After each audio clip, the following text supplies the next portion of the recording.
Buscando um novo rumo que faça sentido nesse mundo louco, com o coração partido. Eu tomo cuidado pra que os desequilibrados não abalem minha fé, pra eu enfrentar com otimismo essa loucura.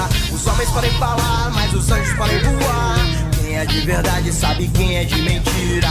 Não menospreze o dever que a consciência te impõe. Não deixe pra depois, valorize a vida. Resgate suas forças e se sinta bem, rompendo a sombra da própria loucura. Cuide de quem corre do seu lado e quem te quer bem. Essa é a coisa mais pura. Fragmentos da realidade, estilo mundo calmo. Tem gente que desanda por falta de opção. E toda a fé que eu tenho, eu tô ligado que ainda é pouco. Os bandidos de verdade tão em Brasília, tudo solto. Eu faço da dificuldade a minha motivação. A volta por cima vem na continuação. O que se leva dessa vida é o que se vive, é o que se faz. Saber muito é muito pouco, stay real, esteja em paz.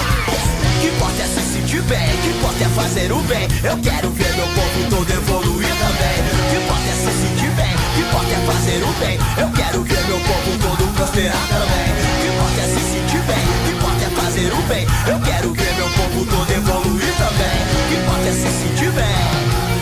Resgate suas forças e se sinta bem, rompendo a sombra da própria loucura. Cuide de quem corre do seu lado e quem te quer bem. Essa é a coisa mais pura.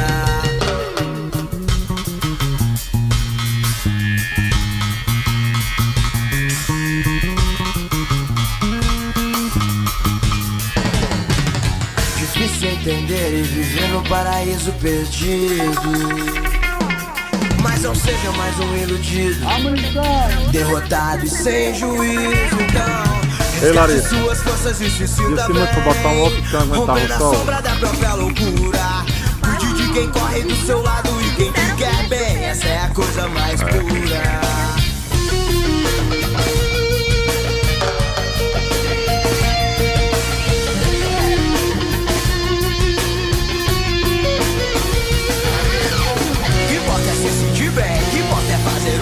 Eu quero ver meu povo todo evoluir também. Que importa é se sentir bem, que importa é fazer o bem. Eu quero ver meu povo todo prosperar também.